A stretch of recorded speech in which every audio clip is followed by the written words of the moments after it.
सुबह का समय है। जंगल के एक छोटे पेड़ पर लाली नाम की मासूम चिड़िया अपने घोंसले में बैठी है।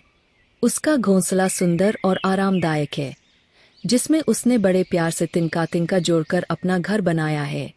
पास ही काली नाम की चालाक और शैतान कवि घात लगाए बैठी है। क्या प्यारा दिन है। आज मैं अपने अंडों के लिए ताज़े बीज और फल इकट्ठा करूंगी। मेरे छोटे अंडों से जल्दी ही प्यारे बच्चे निकलेंगे। लाली खुशी से उड़ान भरने की तैयारी कर रही होती है। तभी काली धीरे धीरे पास आती है। अरे लाली, कहाँ जा रही हो इतनी जल्दी जल्दी, अपने प्यारे अंडों को अकेला छोड़कर? अरे काली दीदी, मैं बस थोड़ी देर के लिए जा रही हूँ। कुछ खाने का इंतज़ाम करना है, जल्दी ही लौट आऊंगी। हाँ हाँ, क्यों नहीं, तुम आराम से जाओ, मैं तुम्हारे अंडों का ध्यान रख लूंगी। आखिर दोस्त ही तो हैं हम। लाली को काली की बातों पर पूरा विश्वास है, क्योंकि वह बहुत भोली और मासूम है। वह उड़कर जंगल की ओर चली जाती है। अरे, ये काली फिर कुछ गड़बड़ करने वाली है। इसे हमेशा दूसरों के घोंसले में ताक झांक करने की आदत है।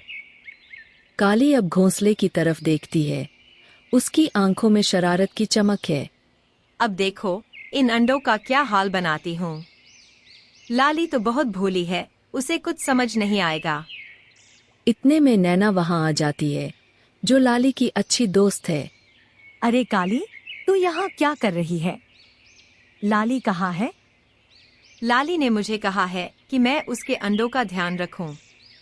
तुम जाओ, मैं यहाँ सब संभाल लूंगी। मुझे कुछ ठीक नहीं लग रहा। लाली कभी अंडों को किसी और के भरोसे नहीं छोड़ती।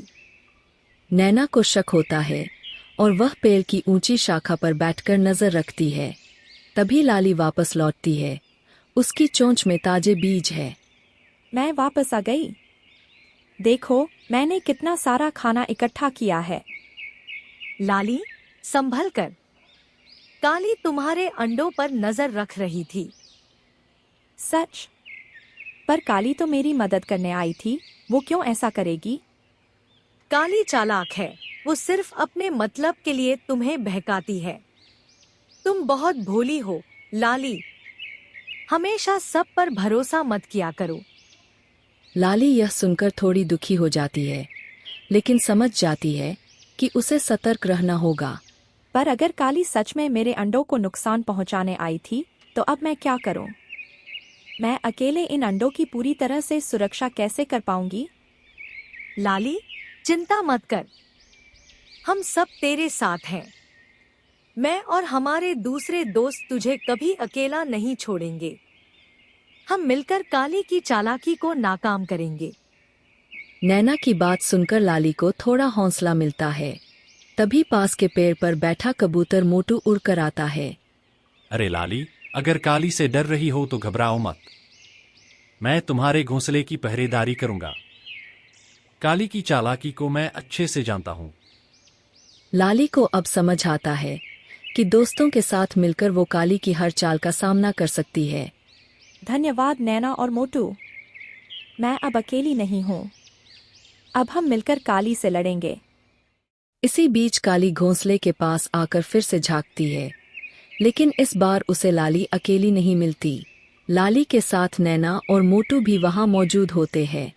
काली को अब अपनी चालाकी में फंसने का डर सताने लगता है। तो तुम सब ने मिलकर मेरे खिलाफ योजना बना ली है?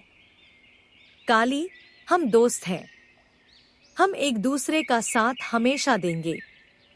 तुम्हारी चाल अब सफल नहीं होगी। काली दीदी, अब तुम कहीं और जाकर अपनी चालाकी दिखाओ। यहां तुम कुछ नहीं कर पाओगी। काली, जो खुद को बड़ी चालाक समझती थी, अब अपने ही जाल में फंस गई थी। उसे समझ आ गया कि लाली के दोस्तों ने उसकी चालाकी को मात दे दी है। ठीक है, ठीक है, मैं जा रही हूँ। लेकिन याद रखना, मैं इतनी आसानी से हार मानने वाली नहीं हूँ। काली उड़कर वहां से चली जाती है और लाली, नैना और मोटू एक दूसरे को देखकर मुस्कुराते हैं। आज मैं समझ गई कि सच्चे दोस्त हमेशा साथ होते हैं। काली कितनी भी चालाक क्यों न हो, लेकिन दोस्तों की ताकत के आगे कुछ नहीं कर सकती। सही कहा लाली। अब चल, हम सब मिलकर तुझे और मजबूत घोंसला बनाने में मदद करेंगे, ताकि काली कभी फिर लौटे भी तो उसे कुछ न मिले।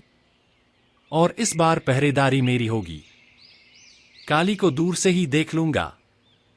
तीनों दोस्त हंसते हुए अपने काम में जुट जाते हैं और लाली अब खुश है कि उसके पास सच्चे दोस्त है जो हर मुश्किल में उसका साथ देंगे। इस कहानी का सवाल है कि लाली की मदद किस किस ने की। अपना जवाब कमेंट्स में बताएं। अगर आपने पिछली वीडियो नहीं देखी तो स्क्रीन पर आ रही वीडियो पर क्लिक करें। ऐसी और वीडियो देखने के लिए हमारा चैनल सब्सक्राइब करें।